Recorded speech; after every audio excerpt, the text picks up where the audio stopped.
हमारे चैनल को सब्सक्राइब करें और बेल आइकन दबाएं। नमस्कार, आदाब। Crime petrol the burning cases श्रृंखला के आज के एपिसोड में आप सबका स्वागत है। इंसान के जन्म के साथ ही जन्म लेते हैं उसके रिश्ते। माता पिता, भाई बहन, उससे जुड़ा हर रिश्ता उसे सौगात में मिलता है। सिर्फ एक रिश्ता ऐसा होता है जिसे वो खुद चुनता है, और वो रिश्ता होता है उसके जीवन साथी का। दो लोग मिलते हैं, भगवान को साक्षी मानकर पवित्र अग्नि के इर्द गिर्द फेरे लेकर एक दूसरे को वचन देते हैं कि वो जीवन भर एक दूसरे का साथ निभाएंगे, एक दूसरे की भावनाओं का ख्याल रखेंगे, एक दूसरे के सुख दुख में भागीदार बनेंगे। इनमें से कुछ रिश्ते इन वादों या वचनों का जीवन भर पालन करते हैं और कुछ ऐसा नहीं कर पाते और एक दूसरे का साथ और हाथ छोड़कर अपने अपने रास्तों पर आगे बढ़ जाते हैं। लेकिन क्या आपने कभी सुना है कि किसी ने अपने जीवन साथी को उसी आग में झोंक दिया हो जिसके इर्द गिर्द उसने उसकी रक्षा की कस्में खाई थी?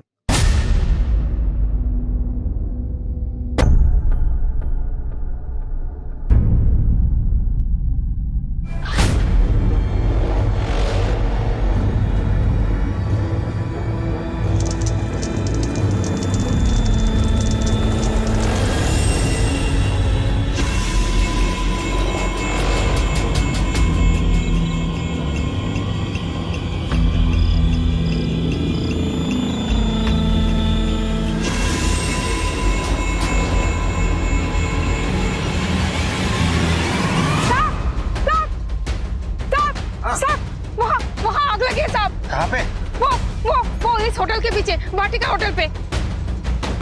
Hello hello, control room.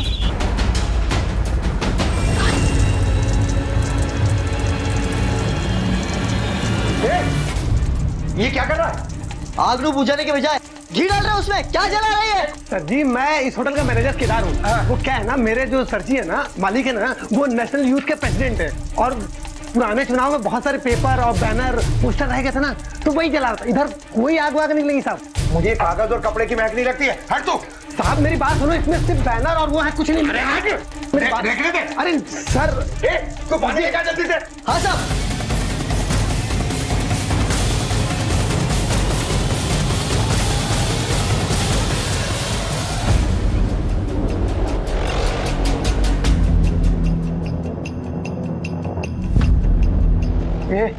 ये तो किसी इंसान का पैर लगता है। पकड़ उसे, पकड़ उसे, पकड़। माता रानी कसम साहब, मैंने कुछ नहीं किया। रानी माता कसम साहब, मैंने कुछ नहीं किया। सच में साहब, मेरे को जान दो साहब, मैंने कुछ नहीं किया साहब।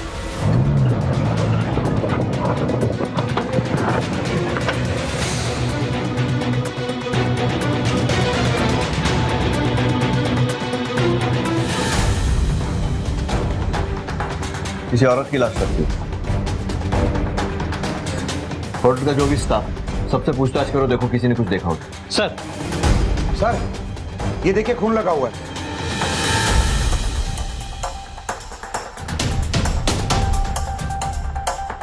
ये जो कोई भी है, शायद इसी में लपेट कर रखा गया था इसे। सर, वो मैनेजर केदार शर्मा जो लाश जला रहा था, उसके कपड़ों को भी खून लगा हुआ था। सर, इस त्रिपाल को देखकर तो लगता है कि इसको कहीं और मारा गया है, और मारने के बाद इस त्रिपाल में लपेट के यहाँ लेकर आ गया है।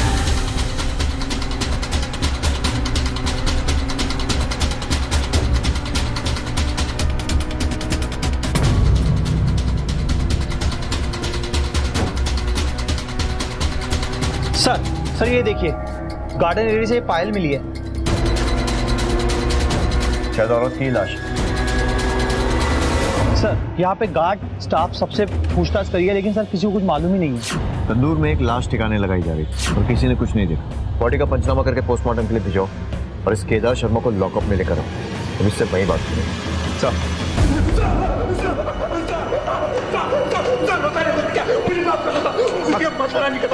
मैंने कुछ नहीं किया साहब, मैं उस औरत को नहीं जानता, मैं उस औरत को सच में नहीं जानता साहब, माता रानी की कसम नहीं जानता। औरत की लाश तो तंदूर में डाल के जला रहा था, बिना जाने वो कौन है? ऐसा करने के लिए मुझे मेरे मालिक सुनील वर्मा जी ने बोला था। सुनील वर्मा, वो नेशनल पार्टी के यूथ विंग का प्रेसिडेंट। हाँ साहब, वही। सर, सुनील के घर का लैंडलाइन पे उठा नहीं रहा है। किसी को भेजो इसके घर पता करने के लिए। और हाँ, पार्टी के ऑफिस में भी जाकर पता करने को बोलो। सर, इसके अलावा उसके गाड़ी का नंबर भी पता चला है। सफेद कलर की एक छोटी गाड़ी चलाता है। गाड़ी का नंबर है DL2Z2454। दिल्ली के सभी ट्रैफिक बीट्स को वायरलेस पर नंबर भेजकर अलर्ट रहने को बोलो, खासकर शहर से बाहर निकलने वाले हाईवेज पर, क्योंकि अगर इस सुनील वर्मा का इस केस से कुछ भी लेना देना है तो वो शहर छोड़कर भागने की कोशिश जरूर करेगा। सर,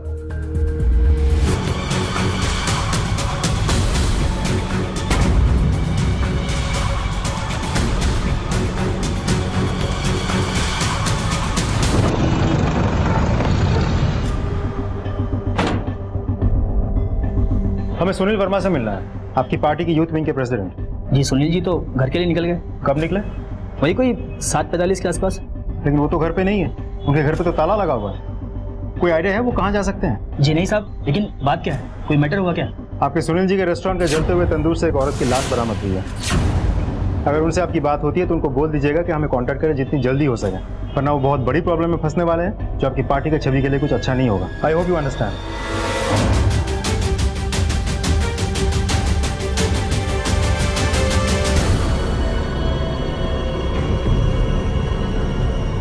हेलो संदीप जी, आपके लिए जबरदस्त खबर है। प्रभाकर, सुनील के इस तरह गायब होने के पीछे सिर्फ दो कारण हो सकते हैं। या तो वो मुजरिम है और फरार हो गया है, या फिर उसे वाकई में कुछ पता नहीं है और किसी काम से बाहर गया हुआ है। लेकिन सर, उसके पार्टी ऑफिस में उसके बारे में किसी को कुछ नहीं पता। तो उसकी फैमिली? माँ बाप है सर, अलग रहते हैं, लाजपत नगर में। मैंने एड्रेस निकाल लिया है। चलो फिर मिलते हैं। सर, जी नहीं, पिछले 2 दिन से कोई बात नहीं हुई उससे। बहुत बिजी रहता हमारा पुत्र। इतना बड़ा रेस्टोरेंट है और ऊपर से पार्टी के इतने झमेले, बिल्कुल भी टाइम नहीं मिलता है उसको। पर आप उसे क्यों ढूंढ रहे हैं? सब कुछ ठीक ठाक तो है ना? It's gruesome. हमने बॉडी की ऑटोप्सी की है। इनिशियल रिपोर्ट्स के अनुसार 60% बॉडी जल चुकी थी। शरीर के अंदर के सभी फ्लूइड्स जैसे विसरा वगैरह वेपोराइज होकर खत्म हो चुके थे। स्टोमक में 500 मिलीलीटर लिक्विड मिला है। I think it's alcohol mixed. बड़ी ही दरिंदगी से बॉडी को जलाया गया। हम बॉडी का एक्सरे कर सकते हैं, लेकिन क्यों? आई डोंट नो, पर मुझे लग रहा है कि शायद एक्सरे से हमें कुछ मदद मिलेगी। ओके, पर हमारी एक्सरे मशीन इस वक्त काम नहीं कर रही है। जैसे ही शुरू होती है हम एक्सरे निकाल लेंगे। हालांकि मुझे लगता नहीं है कि इससे हमें कुछ एडिशनल खबर मिलेगी। वो बॉडी नहीं, जले हुए मांसों का ढेर है।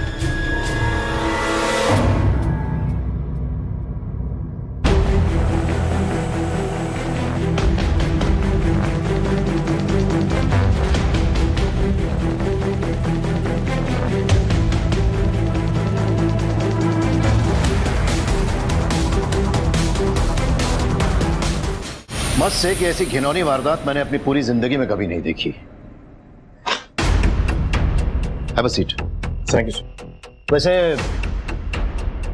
अपनी जांच को लेकर हम कहां तक पहुंचे? सर, अब तो कोई खास तरक्की नहीं हुई। सुनील वर्मा भी हमारे हाथ नहीं लगा, शायद फरार हो गया। तुम क्या जानते हो सुनील वर्मा नेशनल पार्टी की यूथ विंग का प्रेसिडेंट? जी हाँ सर, जानता हूँ। आप मुझे ये फैक्ट कंसिडर करने को कह रहे हैं? No no no, absolutely.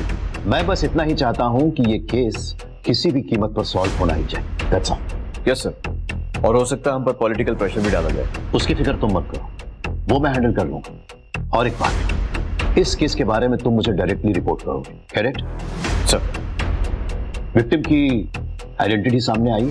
Sir, फिलहाल सिर्फ इतना पता चला है कि विक्टिम फीमेल है, लेट 20s और मिड 30s के बीच की। इस केस को सॉल्व होने में विक्टिम की आइडेंटिटी का सामने आना बहुत जरूरी है।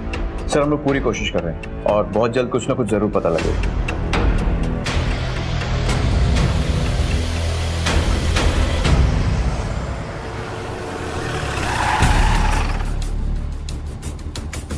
सर, देश की राजधानी में एक औरत को इतनी बेरहमी से तंदूर में जला दिया जाता है, क्या कहना है आपका? सर, घटनाओं को पूरी रात बीत चुकी है, अभी तक कातिल का कोई पता नहीं लगा। दिल्ली पुलिस नींद से कब जागेगी? क्या कहना है आपका इस पर? सर, पूरे शहर ही नहीं संपूर्ण देश में भय की लहर दौड़ चुकी है। कौन है कातिल? देखिए, हमारी जांच फिलहाल जारी है। हमने कुछ संदिग्ध लोगों की पहचान की है, लेकिन उनका नाम पब्लिक नहीं कर सकते। जो कुछ भी हुआ है वो बहुत ही जघन्य और निंदनीय है, लेकिन हम पब्लिक को विश्वास दिलाना चाहते हैं कि अपराधी बहुत जल्दी हमारी गिरफ्त में होगा। इस केस के जो भी डेवलपमेंट्स हैं आपको सूचित कर दिए जाएंगे। No please, please please please.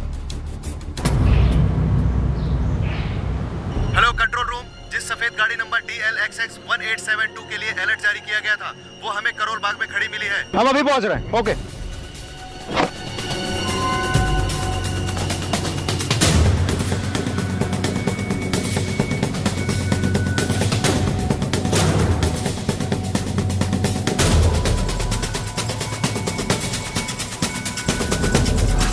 Sir, ये घड़ी मिली है। इन सैंपल्स को फॉरेंसिक डिपार्टमेंट भेजो और इस गाड़ी को भी। सर, सुनील वर्मा आपके पड़ोसी हैं, आप जानते हैं उन्हें? जी हाँ, हम जानते हैं। वो यहाँ अकेले रहते थे? नहीं जी, उनकी बीवी भी साथ में रहती है, रैना नाम है उनका। दोनों के बीच रिश्ते कैसे थे? अब जी शुरू में रहने आए ना, तब तो बड़ा ही प्यार था दोनों में। बाद में तो राम जाने की स्यापा हो गया, दोनों के झगड़े की आवाज आती थी।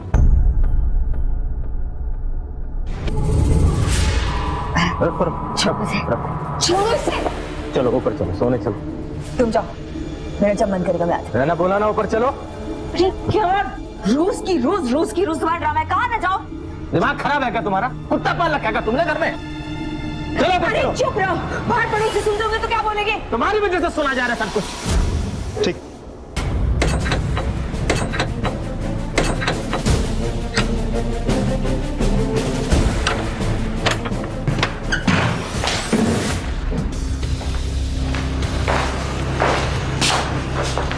पूरा घर अच्छे से छान मारो, एक भी कोना छूटना नहीं चाहिए।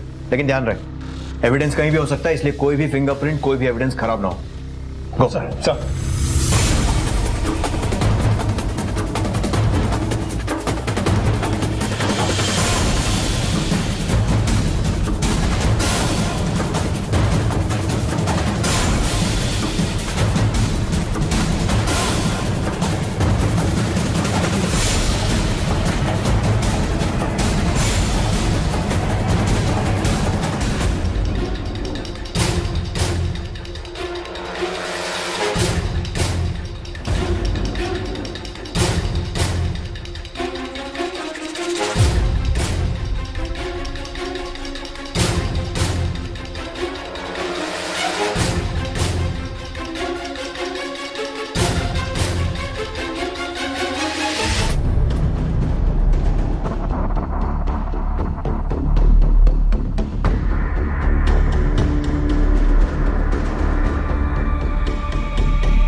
सर, हाँ प्रभाकर,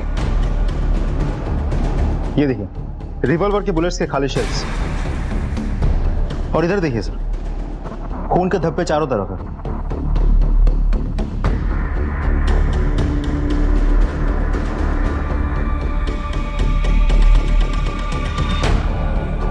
ये देखिए सर, बाल भी मिला। मुझे तो लगता है उस औरत को इसी कमरे में मारा होगा। सर, ये देखिए ऊपर कबर्ड से डायरी मिली है और इसमें कुछ लिखा हुआ भी है। Sunil loves Raina loves Sunil. प्रभाकर वो देखो, एसी के प्लाई में भी बुलेट का मार्क। ये डायरी, बुलेट्स, ये बाल और वो प्लाई सब कलेक्ट करो और फॉरेंसिक में भेजो। Right sir. सर, मुझे तो इस बात में कोई शक नहीं लगता कि जो लाश हमें मिली है वो सुनील वर्मा की पत्नी रैना की है। अंदाजा तो मेरा भी यही है प्रभाकर, लेकिन सिर्फ अंदाजे के आधार पर आगे नहीं बढ़ा जा सकता। हो सकता है कि वो औरत कोई और ही हो, जिसे सुनील और रैना ने मिलकर मार दिया हो और फिर फरार हो गया। ऐसा करो, रैना के माँ बाप को शिनाख्त के लिए बुलाओ। अगर उन्होंने बॉडी को पहचान लिया, तुम्हारे अंदाजे को आधार मिल जाएगा और इस बॉडी को पहचानो। तब तक मैं पार्टी के ऑफिस में जाकर पता करता हूँ, शायद सुनील के बारे में कोई क्लू मिले। सब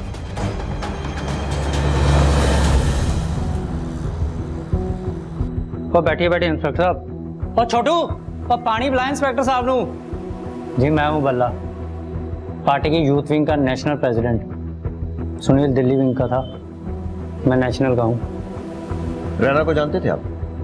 हाँ जी, बहुत अच्छे से। वो भी हमारी पार्टी की वर्कर थी, वुमेन्स विंग की जनरल सेक्रेटरी। बस इसी नाते से जानते थे। अगर मैं आपसे उन दोनों के आपसी रिश्तों पर प्रकाश डालने को कहूँ तो? अब जी आपसी रिश्ते के बारे में हम क्या बोल सकते हैं जी। पार्टी, पॉलिटिक्स और यूथ की प्रॉब्लम्स के बारे में ही बात हुआ करती थी। पर्सनल लेवल पे कभी बात हुई नहीं, पर यूँ को तो खुश ही दिखते थे एक दूसरे के साथ।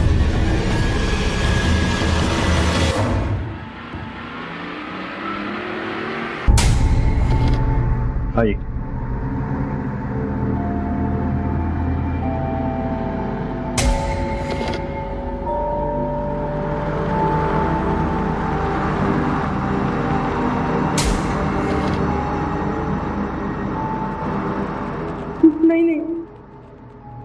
हमारी रैना नहीं हो सकती।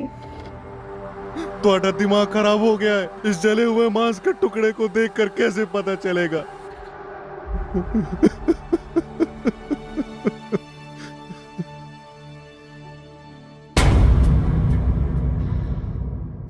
सर, रैना के पेरेंट्स बॉडी की शनाख्त नहीं कर पाए और सुनील वर्मा भी हमारी पहुंच से काफी दूर, which means we are at the dead end again। क्या हम लोग ये जानते हैं कि सुनील वर्मा ने मर्डर वाली रात सौराष्ट्र भवन में गुजारी थी? नहीं सर, पर ये इंफॉर्मेशन आपको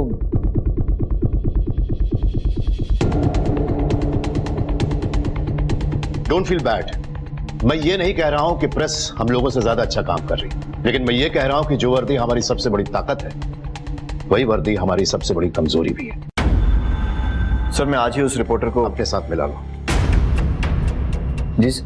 रंजन, दिमाग से काम। सावरकर वहां पहुंच गया जहां हम लोग नहीं पहुंच पाए। और एक बात याद रखना, जब पत्रकार और पुलिस सच की खोज में हो तो दोनों के साथ में चलने में ही भलाई है। सर, ये सुनील वर्मा के घर के कॉल डिटेल्स। कत्ल वाले दिन एक ही नंबर पर 2 बार बात हुई, एक बार बहुत देर तक और दूसरी सिर्फ कुछ सेकंड्स के लिए। सर, इन नंबर पे पहले मेरा भी डाउट गया था, लेकिन जब मैंने इसके बारे में पता किया तो हमें यह पता लगा कि किसी मकबूल कासिम के नाम पर ये नंबर है। सर, मकबूल कासिम वही बंदा है जो रैना जी के साथ एक ही पार्टी में काम करता था, और हमारी इंक्वायरी में हमें यह भी पता लगा कि ये दोनों के बीच में बहुत अच्छी दोस्ती थी। सर, काफी स्ट्रांग लीड है। मुझे तो लगता है हमें अभी चल के इस मकबूल कासिम से मिलना चाहिए। मिलना तो चाहिए, लेकिन अकेले नहीं। कौन चलेगा हमारे साथ? हेलो, समाचार इंडिया। सर, सॉरी आपको वेट करना पड़ा। It's okay. आप लोग मुझसे मिलना चाह रहे हैं? मतलब बात क्या है? आइए।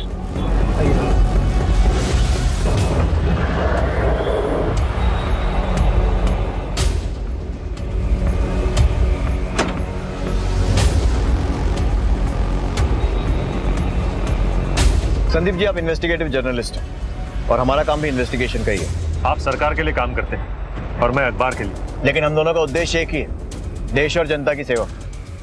तो कीजिए ना। किसने रोका है? रोक कोई नहीं रहा है, लेकिन कई बार यह होता है कि लोग हमारी वर्दी देखकर घबरा जाते हैं और अपना मुंह नहीं खोलते। लेकिन आपके सामने बेझिझक सब कुछ बता देते हैं। बदले बदले से मेरे सरकार नजर आते हैं, घर की बर्बादी के आसार नजर आते हैं। अच्छा शेर, लेकिन मेरा मतलब वो नहीं है जो आप समझ रहे हैं। तो समझा दीजिए।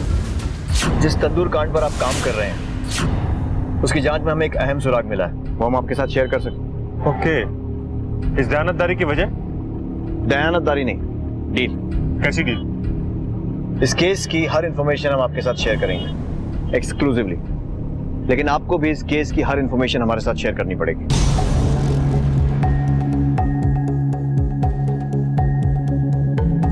मुझे मंजूर है, लेकिन मेरी भी एक शर्त है। क्या? मेरी दी हुई इंफॉर्मेशन पर आप कोई कार्रवाई नहीं करेंगे तब तक, जब तक वो इंफॉर्मेशन न्यूज बनकर मेरे अखबार में छप नहीं जाती। मंजूर है?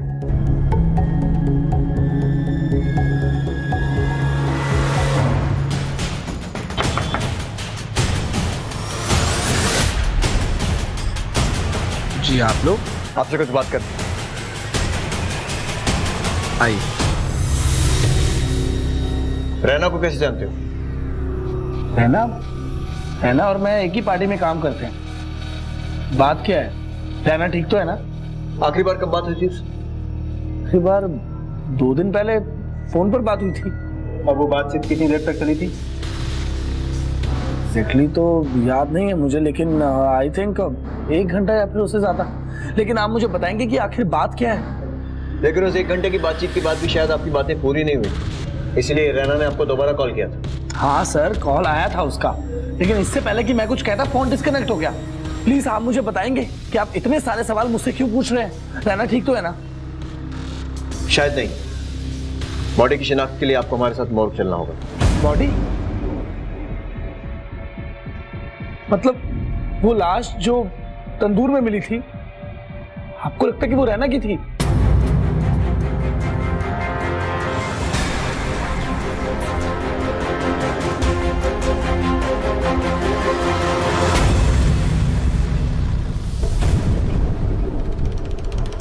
मकबूल, क्या ये रहना है?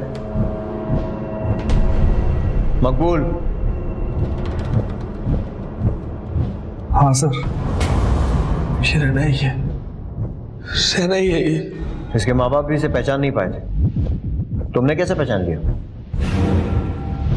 सर वो माँ बाप है, भीगी आंखों से शायद इसे पहचान नहीं पाए होंगे। मेरे लिए भी शॉकिंग है, लेकिन अपने दिल पर पत्थर रखकर देखा है, ये रहना ही है। ठीक है, अभी तुम जा सकते हो, लेकिन बिना बताए शहर छोड़कर मत जाना।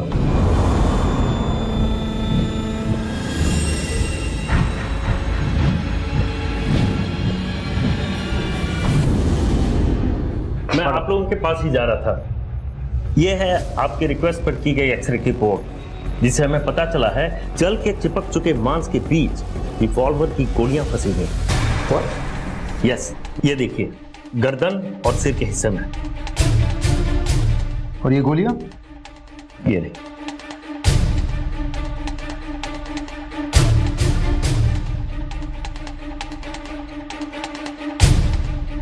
इन्हें फॉरेन बैलिस्टिक टेस्ट के लिए फोरेंसिक के पास भेजो और पता करो कि सुनील वर्मा के नाम पर कोई लाइसेंसी रिवॉल्वर इशूड है या नहीं। सर।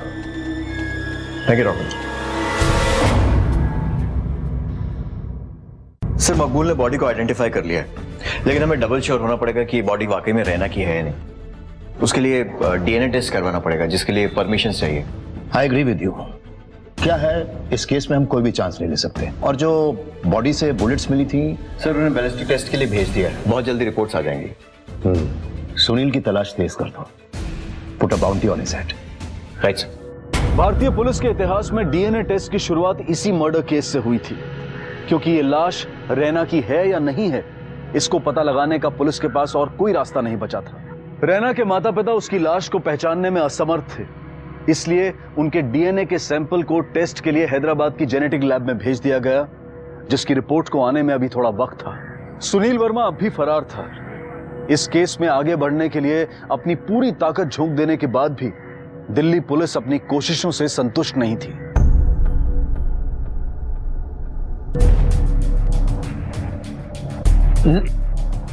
हमें अपनी स्पीड तेज करनी होगी प्रभाकर। जिस स्पीड से ये इन्वेस्टिगेशन चल रहा है, I am not satisfied with. Sir, body की डीएनए रिपोर्ट और उसमें से मिले बुलेट की बैलिस्टिक रिपोर्ट आने से पहले तक हम कर भी क्या सकते हैं, लेकिन सर सुनील वर्मा के घर, रेस्टोरेंट और गाड़ी से मिले खून के नमूनों का मैच होना भी हमारे लिए कम बड़ी बात नहीं है, क्योंकि सर अगर मैच हो जाता तो सुनील वर्मा को हम इस कत्ल के साथ डायरेक्टली कनेक्ट कर सकते हैं।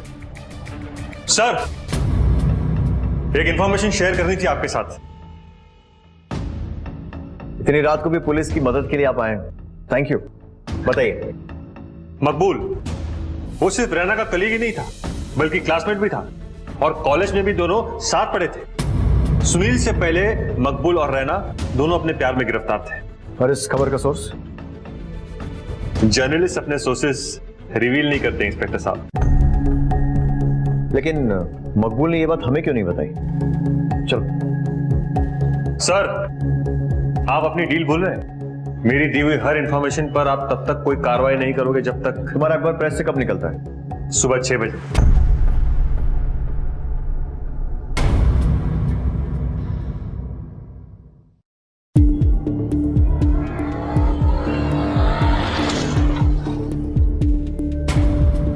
सर 6 बज गए, चले क्या?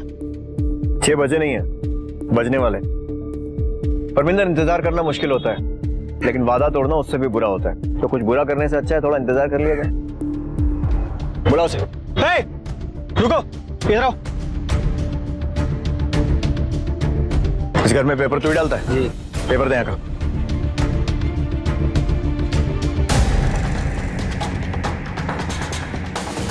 या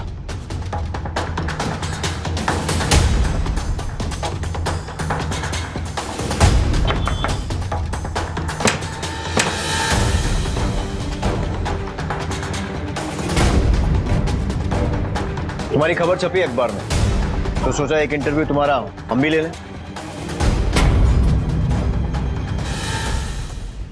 तुम्हारी और रैना की लव स्टोरी तो अखबार में छपी चुकी है, फिर भी अगर कुछ बाकी है तो यही वक्त है बताने का। मतलब तुम समझते हो कि तुम इतनी बड़ी मुश्किल में पड़ जाओगे। कॉलेज के दिनों से मैं और रैना एक दूसरे को पसंद करते थे। वो पायलट बनना चाहती थी और फिर पढ़ाई खत्म होते ही हम दोनों ने साथ पॉलिटिक्स भी ज्वाइन की। शादी करना चाहते थे हम एक दूसरे से। फिर अचानक से रैना ने मुझे इग्नोर करना शुरू कर दिया। क्यों?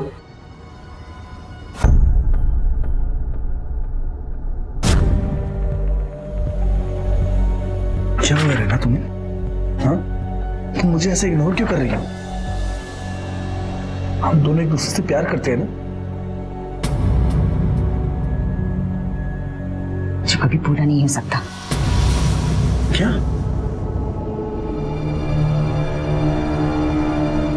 देखो मकबूल, मेरे घर वाले हमारे इस रिश्ते के खिलाफ हैं और मैं उनके खिलाफ जाकर शादी नहीं कर सकती। तो बेहतर यही होगा कि हम अपनी दोस्ती के दायरे में वापस लौट जाएं। पूरे यकीन के साथ कह रही हो कि तुम्हारे इस फैसले की वजह सिर्फ तुम्हारे पेरेंट्स? मैडम, ये आपके लिए। मेरे लिए? किसने भेजे?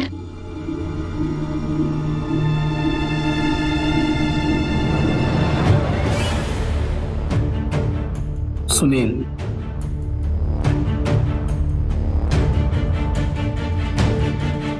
Thank you so much. वो फूल सुनील ने भेजे थे रैना को। जब से रैना ने उस सुनील की पार्टी ज्वाइन की थी, सुनील किसी ना किसी बहाने से रैना के करीब आने की कोशिश कर रहा था। उसे रैना के करीब आने का मौका मिल ही गया। कैसा मौका? रैना की एक आंटी की डिस्प्यूटेड प्रॉपर्टी थी। सुनील ने रैना को प्रॉमिस किया था कि वो उसके खातिर उसकी आंटी की हेल्प करेगा। फिर क्या, वो और रैना एक दूसरे से मिलने लगे, एक दूसरे के साथ ज्यादा से ज्यादा टाइम स्पेंड करने लगे। लेकिन तुम भी तो हेल्प कर सकते थे इस सब में उसकी। मैं पार्टी का एक मामूली कार्यकर्ता था और वो सुनील प्रेसिडेंट पार्टी का। वो कर सकता था जो मैं सोच भी नहीं सकता था। तो क्या किया उसने?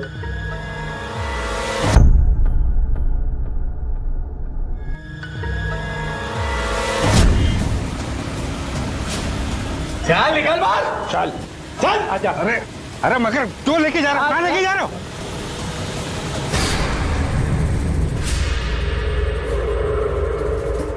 हमें पहचानता है? हाँ हाँ, आपको कौन नहीं जानता, लेकिन आप इस वक्त यहाँ?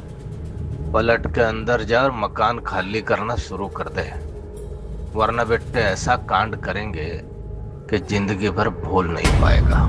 समझा? समझवा दे। Sunil ji, thank you so much. आपने मेरी आंटी के लिए जो किया उसके लिए। आपसे किसने कह दिया कि हमने वो सब आपकी आंटी के लिए किया? खैर देखिए, हम नरोला जा रहे हैं लंच करने के लिए। आप अगर हमारे साथ चलेंगे तो खाने का स्वाद भी बढ़ जाएगा और हमारी खुशी भी। चलिए ना, खुशी डबल हो जाएगी। जी चलिए। चलिए। आते हैं मकबूल है। अगर तुम्हारी कहानी को सच मान लें तो फिर तो रैना के कत्ल का सबसे पहला शक तुम पर जाना चाहिए, क्योंकि प्यार में चोट खाए आशिक से ज्यादा खतरनाक और कोई नहीं हो सकता। आपको लगता है कि मैंने रैना को मारा है? नहीं मारा है, ऐसा भी नहीं लगता है। अगर मुझे मारना ही होता तो मैं उस सुनील को मारता जो मेरे और रैना के बीच में आ गया था। हो सकता मार भी देते, पर शायद मौका ना मिला। हजारों मौके मिले थे मुझे सुनील को मारने के लिए। मैं उसे उस वक्त भी मार सकता था जब मुझे यह बात का पता लगा था कि सुनील रैना से शादी कर रहा है, सारी दुनिया से छिपकर। कहां? मंदिर में, जहां उन दोनों के सिवा उनके माँ बाप भी शामिल थे। सुनील ने रैना से शादी तो की, लेकिन वो ये नहीं चाहता था कि इस शादी के बारे में पूरी दुनिया को पता चले। एक तरह से वो रैना को कैद करके रखना चाहता था। उसे ना कहीं जाने देता था, ना किसी से मिलने देता था। वो सारा दिन घुट घुट के उसी घर में जी रही थी। उसका दम घुटता था सर। वो अपना गम छिपाने के लिए शराब पीने लगी। आए दिन उनके बीच झगड़े हुआ करते थे सर। वो उसे मारा भी करता था। लेकिन जब उसे किसी से मिलने की इजाजत ही नहीं थी तो तुम्हें कैसे पता ये सब?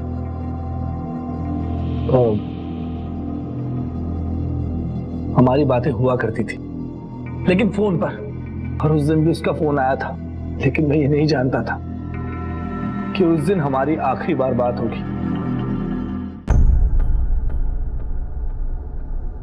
सुनील से जब ये शादी की है ना, पता वो मेरी जिंदगी की सबसे बड़ी भूल थी, और ऐसी भूल जिसे सुधारा नहीं जा सकता।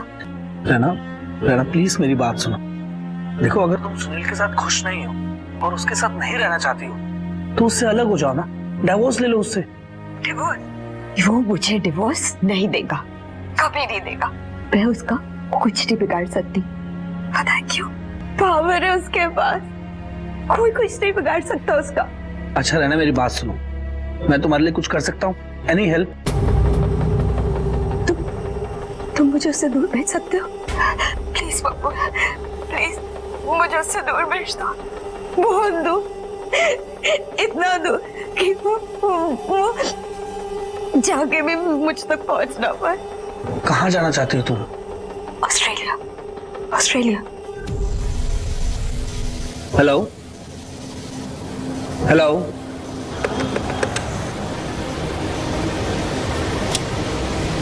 लेकिन ऑस्ट्रेलिया क्यों? क्योंकि वहां उसके कुछ रिलेटिव्स रहते थे, इसलिए। और तुमने उसे प्रॉमिस कर दिया कि तुम उसकी मदद करो? नहीं सर, मेरे कुछ भी जवाब देने से पहले उसने फोन काट दिया। क्यों? मुझे नहीं पता सर, और उसके बाद उसका दोबारा फोन आया। हेलो रहना, हेलो। अब इससे पहले मैं कुछ बोलता, दोबारा फोन कर गया। सर, रैना की बॉडी से मिली बुलेट्स की बैलिस्टिक रिपोर्ट आ गई है। फिर से मैच। ये वही गोलियां हैं जिनके शेल्स हमें सुनील वर्मा के घर से मिले।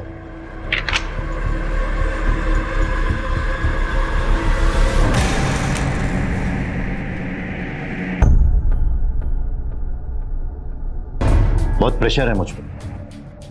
इस केस की वजह से सारे देश में एक घबराहट का माहौल फैल गया है। मिनिस्ट्री से लेकर विपक्ष तक सब लोग हजारों सवाल कर रहे हैं, लेकिन हमारे पास जवाब देने के लिए बहुत कम है। वैसे सबूतों के आधार पर यह साबित हो चुका है कि रैना का कातिल सुनील वर्मा ही है, लेकिन फिर भी हमें बहुत केयरफुल रहना होगा। फिर भी ये सारे के सारे सर्कमस्टेंशियल एविडेंसेस हैं। मैं ये मानता हूं कि कोर्ट में हम ये साबित कर देंगे कि जिस रिवॉल्वर से गोली चली वो सुनील की, लेकिन ये साबित करना बहुत मुश्किल होगा कि सुनील ने ही वो रिवॉल्वर चलाई थी। सर, अब तक जो भी सबूत मिले उसमें ना तो उसके फिंगरप्रिंट्स मिले। यस सॉरी सर, लेकिन संदीप सावरकर नाम का रिपोर्टर आपसे बात करना चाहता है। कह रहा है कि रंजन सर से कुछ अर्जेंट बात करनी है। भेजो उसे।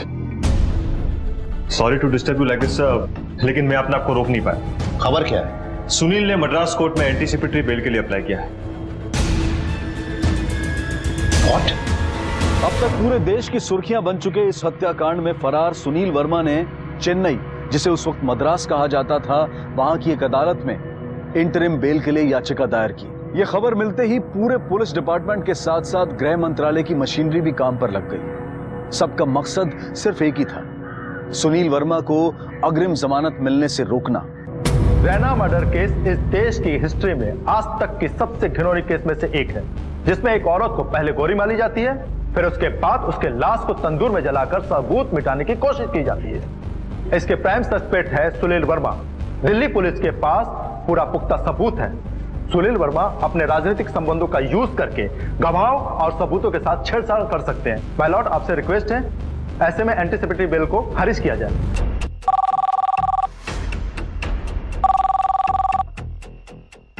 हेलो। यस मिस्टर प्रधान। ब्रिलियंट।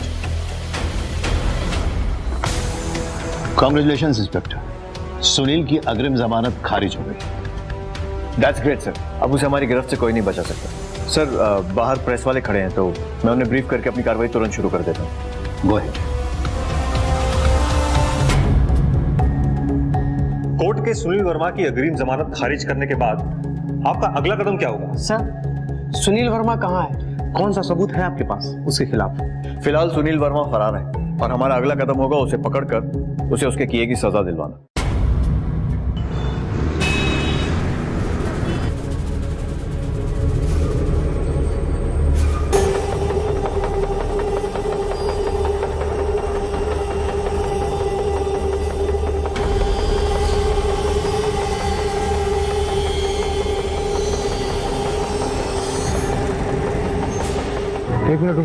गया था।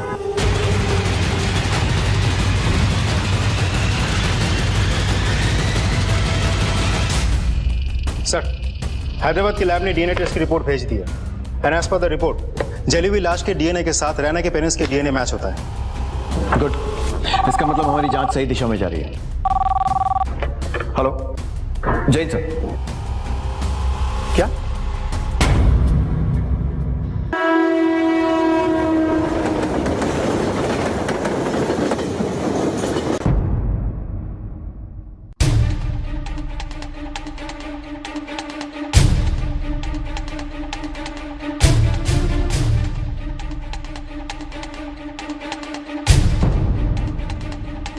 सिर्फ यही सूटकेस है उसका?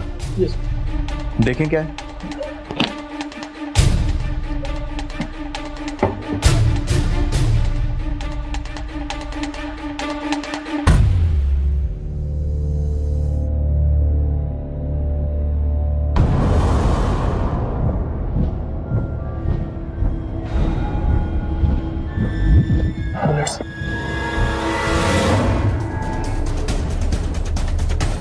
ये रिवॉल्वर और कार्ट्रिजेस हम लोग बैलिस्टिक जांच के लिए दिल्ली ले जाएंगे। Thank you very much. Chennai, जिसे उस वक्त मद्रास कहा जाता था, वहां की अदालत से सुनील वर्मा की अग्रिम जमानत की याचिका को खारिज करवाकर पुलिस ने उसे अपनी कस्टडी में ले लिया और दिल्ली ले आई। पुलिस के लिए इस मामले में ये पहली जीत थी। काफी मेहनत के बाद तंदूर हत्याकांड का पहला सस्पेक्ट उनके हाथ लग गया था और अब ऐसा लग रहा था कि रैना मर्डर केस का राज जल्द ही खुलने वाला था। भाई बहुत भगाया था, लेकिन एक बात भूल गया कि हर दौड़ कभी ना कभी कहीं ना कहीं खत्म होती है। अब तेरी वाली दौड़ को यहां आकर खत्म होना था तो हो गई। अब अगर करना चाहता है तो अपना जुर्म कबूल कर ले, वरना अदालत में तुझे मुजरिम साबित करने के लिए सारे सबूत हैं हमारे पास। बोल, तूने ही मारा था ना नैना?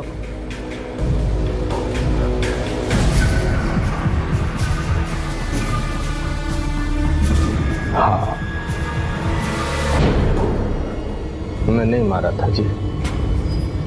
देखो बहुत बड़ी गलती हो गई है हमारे से, बल्कि गुनाह हो गया। मैं अपना जुर्म कबूल करता हूँ, मारिएगा मत। आखिरकार सुनील वर्मा के इकबाले जुर्म को दस्तावेज में कैद कर लिया गया और इसी दौरान हैदराबाद से आई डीएनए टेस्ट की रिपोर्ट से यह साफ हो गया कि तंदूर में मिली वो लाश किसी और की नहीं बल्कि रैना की ही थी, जो कि सुनील वर्मा की पत्नी थी। रैना के शरीर से मिली रिवॉल्वर की गोलियों की बैलिस्टिक रिपोर्ट ने भी इस बात की तस्दीक कर दी थी कि वो गोलियां सुनील वर्मा की रिवॉल्वर से ही चलाई गई थी। इन सभी सर्कमस्टेंशियल एविडेंस के बेसिस पर पुलिस ने जो सुनील के खिलाफ केस बनाया था वो काफी पुख्ता था। पुलिस ये उम्मीद कर रही थी कि सुनील को अदालत में पेश करने के बाद 1 या 2 सुनवाइयों में ही उसे सजा सुना दी जाएगी, लेकिन ऐसा सोचना पुलिस की गलती थी, क्योंकि अदालत में सुनील अपने बयानों से पूरी तरह मुकर गया। सर, मैंने अपनी बीवी को नहीं मारा है। मैं तो अपनी बीवी से बहुत प्यार करता था सर। तो जिस दिन ये हादसा हुआ, मैं तो दिल्ली में था ही नहीं, मैं तो मुंबई गया हुआ था। मैं तो वहां से लौटकर जब वापस मद्रास आया तब मुझे पता चला कि क्या हुआ। हमें यकीन ही नहीं हुआ कि रैना। सुनील अदालत में पुलिस को दिए अपने इकबालिया बयान से साफ मुकर गया। उसने पुलिस पर इल्जाम लगाया कि वो बयान उस पर दबाव डालकर लिखवाया गया था। उसका कहना था कि वो पूरी तरह से निर्दोष था और उसकी पत्नी रैना की हत्या उसके राजनीतिक करियर को खत्म करने की एक साजिश थी जो उसके किसी विरोधी ने चली थी। दूसरी तरफ सरकारी वकील पुलिस द्वारा मुहैया कराए गए सबूतों को आधार बनाकर अदालत को उसे मुजरिम करार देने और उसके जुर्म की सख्त से सख्त सजा देने की मांग कर रहे थे। अदालत ने दोनों पक्षों को सुनने के बाद अगली सुनवाई की तारीख मुकर्रर कर दी। Order, order. ये अदालत अगली सुनवाई तक मुलतवी की जाती है। तारीख पर तारीख पड़ती जा रही थी और इस सिलसिले को पूरे 8 साल गुजर गए। शायद कई और साल गुजर जाते अगर रहम की उम्मीद और सजा के डर के कारण सुनील वर्मा के रेस्टोरेंट के मैनेजर केदार ने उसके खिलाफ बयान देने और सरकारी गवाह बनने का फैसला न किया होता। उसने अदालत को बताया कि आखिर उस रात हुआ क्या था।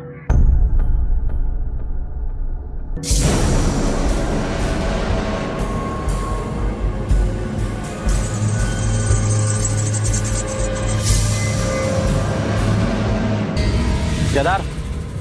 हाँ सर जी। जल्दी से रेस्टोरेंट बंद कर। क्यों सर जी, अभी तो टाइम भी नहीं हुआ और गेस्ट भी बहुत बैठे हुए हैं। अरे भगा सबको। एक काम कर, लाइट बंद कर, सब अपने भाग जाएंगे।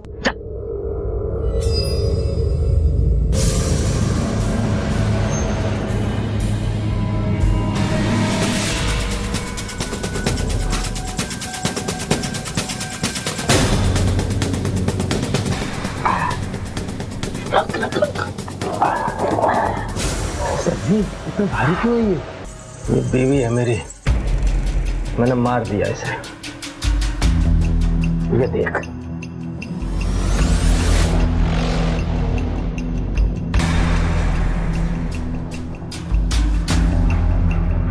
साले अगर जबान खोली ना तो इसके बगल में तू भी लेटा होगा।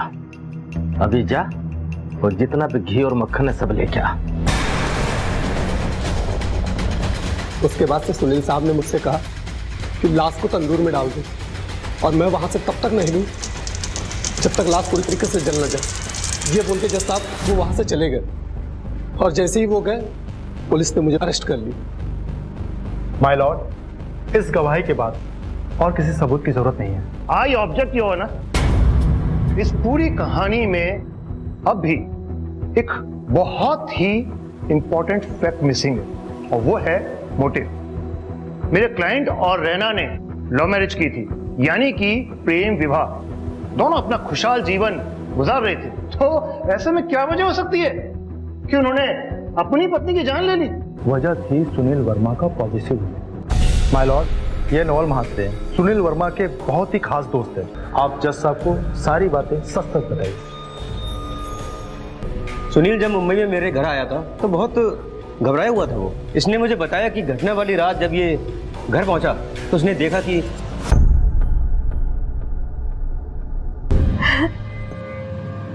Australia.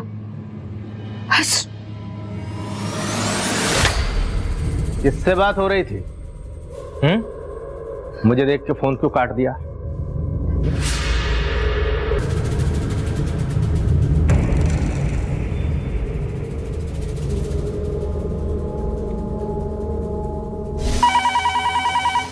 Hello Raina, hello Raina, hello.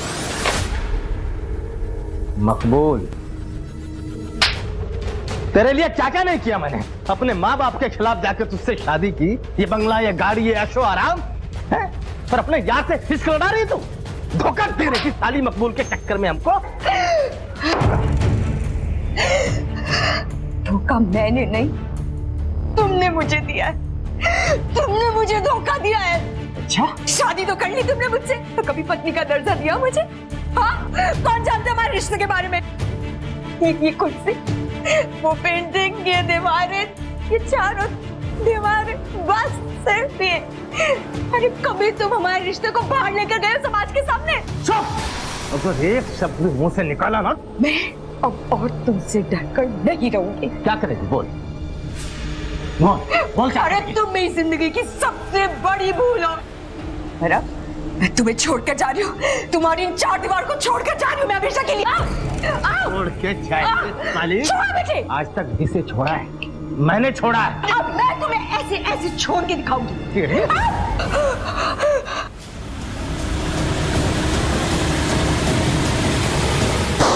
सभी सबूतों और गवाहों को देखते हुए ये अदालत सुनील वर्मा को रैना का कातिल करार देती है।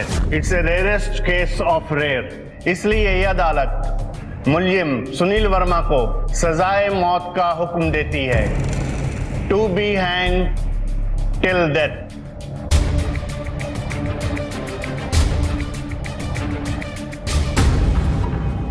सर जी माफ कर दीजिए सर जी।